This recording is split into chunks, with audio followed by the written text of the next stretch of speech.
大家好，欢迎来到听书学史。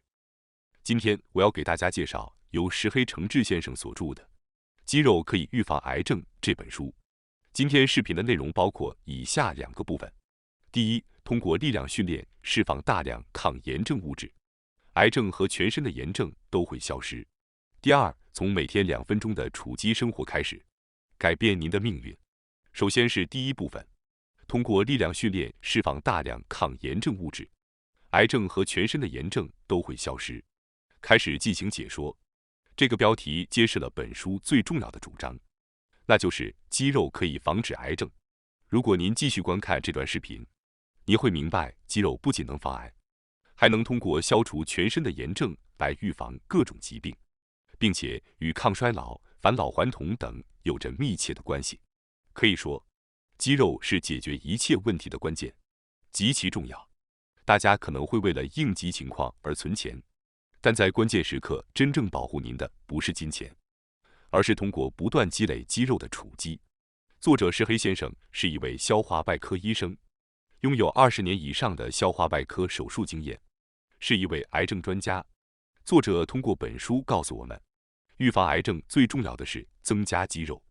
所以大家一起来增加肌肉吧，减少全身的炎症，远离癌症，远离各种疾病，远离衰老，保护未来的自己。接下来让我为大家简单介绍一下癌症。众所周知，癌症是日本人死亡原因的首位。现实是，每2个人中就有超过1个人会患上癌症。此外，根据预测数据，从2015年到2039年，癌症患者的数量将继续增加。考虑到这些数据，现今65岁以下的人患癌的概率达到70%也是完全可能的。数据显示，在过去的30年里，日本因癌症死亡的人数竟然翻了1倍。鉴于这种情况，癌症显然是我们最需要注意的疾病，我们应该更加积极地采取预防癌症的行动。而目前的医学界仍然以治疗癌症为中心，但在癌症预防方面的知识，较20年前已经取得了显著的进步。癌症，如同高血压和糖尿病一样，现在被视为一种生活习惯病。而预防癌症的方法非常明确，那就是抑制身体的慢性炎症。为了抑制慢性炎症，我们需要改变环境因素和生活习惯。如果能改善这些环境因素和生活习惯，癌症的发生率竟然可以减少90%，这确实是一个惊人的数据。其中需要改善的生活习惯之一就是运动。定期运动能够预防癌症，这已经从以往的研究中得到了明确的证实。作者自己也承认，过去他从未在门诊中对还未患癌的人提供为了预防癌症，请进行运动的建议。因此，我希望大家一定要明白，运动对预防癌症非常有效，尤其是力量训练在预防癌症方面发挥着极大的作用。此外，本书还将与大家一同探讨肌肉与癌症的关系，以及如何通过力量训练来有效预防癌症。关于力量训练重要性的认识，在过去20多年间逐渐积累，研究也在迅速发展，这与我们对肠道环境作为健康关键因素的认识加深如出一辙。未来健康的关键不在于药物或补充剂，而是取决于维持良好的肠道环境和肌肉健康的生活习惯。这2个方面目前受到特别关注，因此如果大家能够达成这2个目标，肯定会比现在更加健康。所以如果你们想变得更健康，一定要专注于这2个方面。当然，有些人可能会说，自己从未运动过，甚至不擅长运动。即使如此，也不用担心。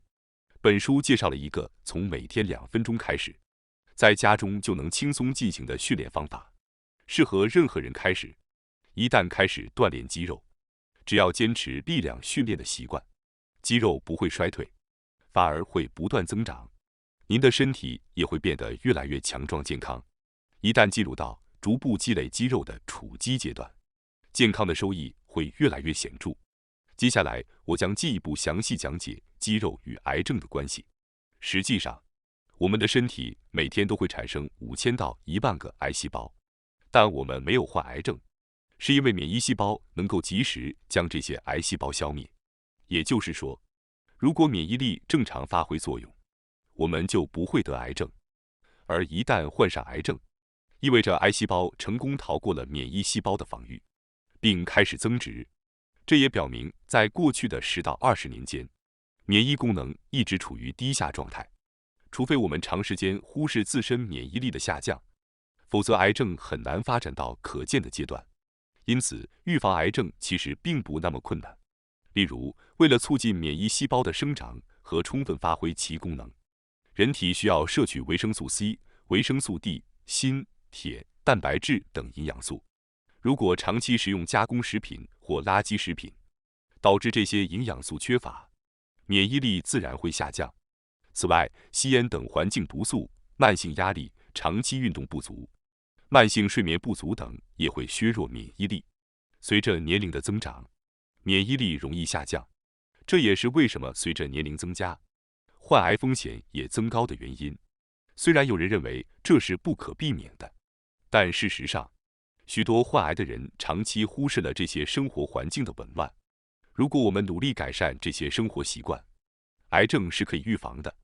这一点在全美最大的癌症治疗中心 MD 安德森癌症中心的论文中也有明确记载。现在正在观看本视频的你们，可能有不少40岁、50岁或更年长的女性，许多人可能从未进行过力量训练，甚至有些人可能是第一次尝试力量训练。对于这些没有力量训练经验的人，石黑先生首先会解释力量训练的癌症预防效果。事实上，根据一项对约8万人进行平均9.2年的追踪观察研究，结果显示，进行力量训练的人癌症死亡率显著降低。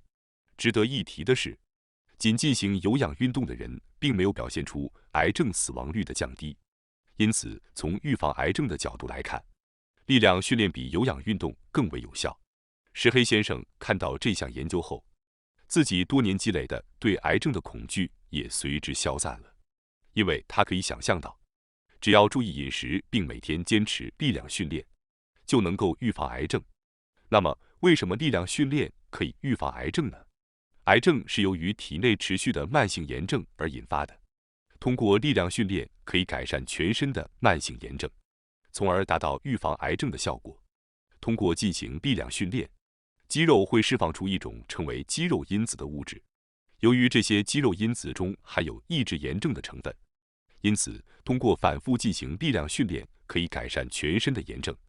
很多人可能还不知道力量训练有抑制炎症的效果，这是因为肌肉因子能够抑制炎症的效果是在2004年才被首次报道的，属于相当新的发现。自那以后，肌肉因子的研究得到了爆发性的进展。截至目前，已经发现了超过600种肌肉因子。此外，其中一种名为鸢尾素的物质，被认为具有直接的抗癌效果。如果你想预防癌症，首先要做的就是改善慢性炎症。为此，调整饮食习惯固然重要，但这还不够。你还需要通过力量训练，利用肌肉自身释放的抗炎物质来改善全身的炎症。听到这里的各位可能已经明白了慢性炎症的可怕性。炎症是一个非常重要的主题，我也发布了许多关于炎症的视频。简单总结一下我之前提到的内容：如果放任炎症不管，不仅会增加患癌的风险，还会导致以下变化在您的身体中发生：1. 加速衰老速度； 2. 增加各种疾病的风险； 3. 引发精神疾病或大脑老化； 4. 出现莫名的身体不适； 5. 体重增加。看完这些，你应该能够理解，我们的许多健康问题和身体不适，大多数都是由炎症引起的。炎症的去除是健康的重要主题之一，而进行力量训练就是解决这一问题的关键。力量训练能够解决您大多数的健康问题，这一点并不夸张，因为力量训练具有极其强大的效果。对于目前还未进行力量训练的人来说，开始力量训练将无疑使您的健康状况得到改善，甚至改变您的人生。通过力量训练，肌肉会被积极动员，全身的淋巴液流动也会变得更加顺畅。淋巴液中的免疫细胞能够迅速在体内巡逻，检查是否存在癌细胞。因此，从这个角度来看，力量训练能够有效预防癌症。此外，肌肉会不断与免疫细胞互动，进行交流。力量训练过程中分泌的肌肉因子会向免疫细胞传递修复受损肌肉组织的信号。肌肉细胞释放的主要肌肉因子之一是白介素6，这种物质的分泌量随着运动强度的增加而增加，能够提升抑制炎症的细胞因子的水平。结果，白介素6不仅有助于修复肌肉，还能减少内脏脂肪，显著增强抑制慢性炎症的效果。通过力量训练释放的肌肉因子，肌肉每天都在与免疫细胞沟通，对全身的炎症反应发挥着重要作用。力量训练使得肌肉不断与免疫细胞对话，减少不必要的炎症，并有助于控制炎症。现在，白介素6的抗炎作用也被期待能减缓癌症的进展。综上所述，力量训练带来的好处非常显著，相信您已经对这一点有了充分的理解。那么，关于力量训练的好处的介绍就到这里。接下来，我想传达一个重要的信息，那就是对于那些随着年龄增长感到自己肌肉逐渐减少的人，尤其应该积极进行力量训练。换句话说，年长的人越应积极进行力量训练，因为随着年龄的增长，肌肉会加速衰退。在日本，高龄化问题日益严重，随着年龄的增长，患有高血压、糖尿病、高脂血症等慢性疾病的人数也在增加。然而，进行力量训练不仅可以预防癌症，还能成为预防和改善多种老年慢性疾病的特效药。随着年龄的增长，我们的身体能力会逐渐衰退，其中最明显的就是肌肉。随着年龄的增长，我们的肌肉会加速流失，并且这种流失从30岁左右就开始出现。如果不进行力量训练，平均每年会失去约250克的肌肉，特别是在超过50岁后，如果没有进行保持肌肉的运动，身体的衰退将变得更加明显。显而易见，肌肉如果不使用，就会逐渐退化。因此，年长者需要更加积极地进行力量训练，以维持肌肉量，并在日常生活中时刻保持警觉。在寿命不断延长的时代，延长健康寿命变得尤为重要。即使寿命延长，如果处于需要护理的状态或是卧床不起，生活质量将大幅降低。因此，如何延长能够自立进行日常生活的健康寿命，是一个极为重要的课题。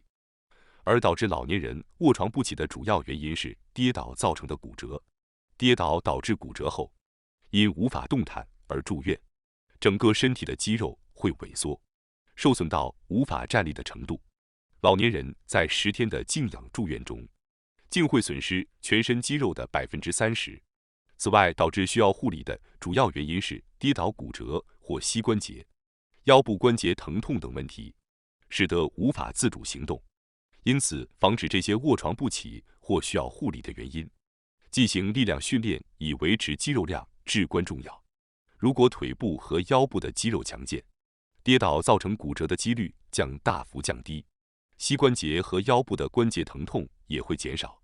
力量训练对于延长健康寿命、保持自我行动能力的生活至关重要。经过以上的讨论，相信大家对年长者或肌肉衰退者以及想要延长健康寿命的人来说，力量训练的重要性已经有了充分的理解。希望你们已经迫不及待地想要开始力量训练了。接下来是第2部分，从每天2分钟的储肌生活开始，改变您的命运。现在从实用的角度开始，首先让我们谈谈力量训练的最佳时机。结论是，力量训练的最佳时机是早晨空腹时，因为在早晨空腹时进行力量训练，可以最有效地刺激生长激素的分泌。大家或许听说过，力量训练会分泌生长激素，这种激素非常重要。比如，它能够促进脂肪燃烧，抑制炎症，修复细胞损伤以及消除身体疲劳。因此，为了健康和保持年轻，必须确保生长激素的分泌。而早晨空腹时进行力量训练是有效的方法。早晨是一整天中最容易安排的时间段，随着傍晚和夜晚的到来，各种安排和工作可能会导致疲惫。这时候，即便有人让您在下班后去力量训练，也很难做到。傍晚和夜晚，运动的借口会越来越多。然而，早晨头脑清醒，经过睡眠，意志力也得到了很好的恢复，所以这是最容易进行力量训练的时间段。此外，正如你们所听到的，力量训练是健康生活中极其重要的活动，可以说它是我们生活中最重要的优先任务。因此，早晨第一件事就要完成这个最重要的任务。最重要的事情绝不能拖延，必须优先处理。比如说，健康饮食的核心是新鲜的沙拉，那么你应该首先吃健康的沙拉。如果等到后面再吃，最终可能会被其他食物填满，导致没法吃沙拉。所以最重要的事情要先做。力量训练也是一样的道理。因此，早晨进行力量训练是非常重要的。如果您现在还没有力量训练的习惯，首先每天早晨进行30秒到2分钟的力量训练就足够了。对于还没有力量训练习惯的人来说，需要制定一个将力量训练融入日常生活的计划。即使您明白力量训练的重要性，如果不能养成习惯，最终也是没有意义的。最终的目标是，如果在家里进行力量训练，建议每周进行6次，每次30分钟。如果在健身房进行高负荷训练，则每周进行3次。然而，很少有人能一下子做到这一点。根据石黑先生的个人经验，他说需要2到3年的时间来形成理想的力量训练习惯，所以不必着急，慢慢来。首先，将第1个月的目标设定为每天进行2分钟的力量训练。虽然听起来1天2分钟的训练似乎很简单，但实际上，坚持下来并将其习惯化是至关重要的。然而，无论多么忙碌或疲惫，每天坚持2分钟的力量训练比想象中的要难得多。因此，首先设定一个目标，希望1个月后您能够每天坚持2分钟的力量训练。初期的1到2周，您可以从每天30秒开始，然后在第3周增加到1分钟，第4周达到2分钟。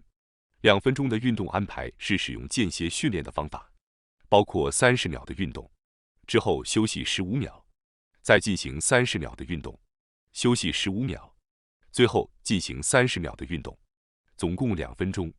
例如，您可以先做30秒的深蹲，休息15秒，再做30秒的俯卧撑，休息15秒，最后做30秒的腹肌练习，然后结束。习惯化这2分钟的力量训练的关键在于早晨进行，因为早晨时间最不容易被打乱，精力充沛，意志力也得到恢复，因此最好在早晨完成这个任务。另一个技巧是将力量训练与早晨的其他常规活动结合起来。例如，石黑先生的习惯是在早晨洗完澡后，趁着头发还湿的时候做力量训练。你也可以将力量训练与早晨刷牙、吃早餐等其他日常活动结合起来。此外，力量训练的习惯化也要避免独自进行。您可以找一个朋友一起做，尽管力量训练不会立刻看到明显的效果，但如果您和其他人一起训练，可以增加持续的动力。周围可能有对力量训练感兴趣的人，和他们一起训练是个不错的选择。力量训练的2分钟习惯通常需要3到4个月的时间才能养成。如果你已经完成了2分钟的训练，那么下一步就是4到5分钟的 HIIT 力量训练。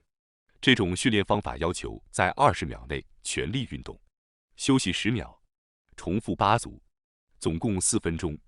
这种训练被称为世界上最有效率的训练方法之一。它结合了有氧运动和无氧运动，能有效提高减脂效果，增强肌肉力量，提高耐力，并改善血糖和血压等健康指标。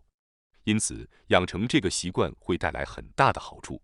关于 HIIT 的20秒训练，您可以选择多种运动类型，基本上任何运动都可以，例如高速深蹲、高速波比跳、短距离冲刺、俯卧撑、跑步机上的跑步、动感单车、跳跃等，都是不错的选择。只要你能每天坚持4分钟的力量训练，养成这个习惯需要6个月到1年时间。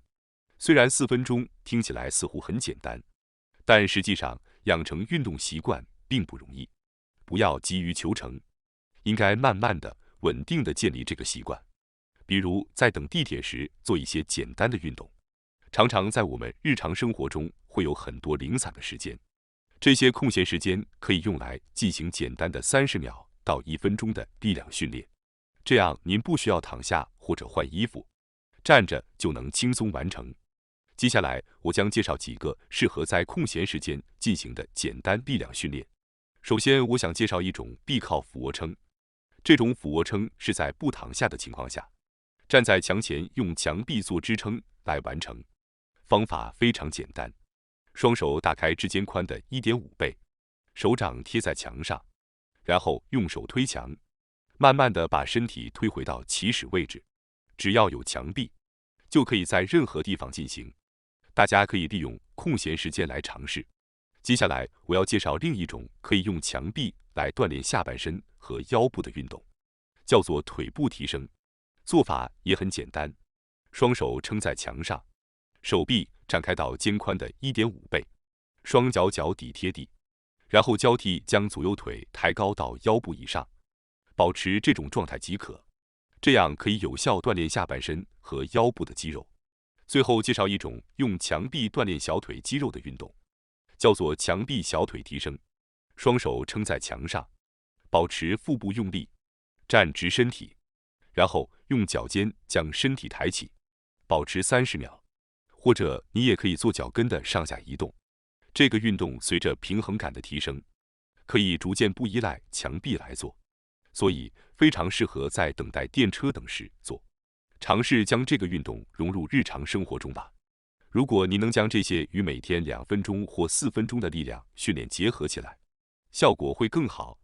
坚持下去，在6个月到1年内，如果你能将每天4分钟的运动和空闲时间的力量训练养成习惯，那么运动习惯就会完全建立。这时可以逐渐增加运动时间，比如10分钟或15分钟，也会变得容易。书中建议的最终目标是每周6次，每天30分钟的家庭训练，或者每周3次的高强度健身房训练。如果一开始就要求做到这些，99%的人可能会觉得困难，但通过逐步增加时间，最终成功的概率会大大提高。即使没有达到最终目标，只要每天进行2分钟、4分钟或10分钟的运动，也会明显感受到健康的提升、身体的紧致和心情的愉快，并且预防癌症等多种疾病的可能性也会大大增加，健康长寿的机会也会显著提高。最后，我想通知大家一下，我们还有一个新频道——学识 Plus， 该频道将每天提供更为精简的视频内容，并增加有关论文等相关有益知识的解说。如果您感兴趣的话，请通过概要栏中的链接进行查看并订阅。感谢大家收看今天的节目。如果你喜欢我们分享的内容，记得点赞、订阅并开启小铃铛通知，第一时间获取我们的更新。在下次的节目中，我们将继续为大家分享更多有益的书籍。再次感谢大家的支持，我们下期再见。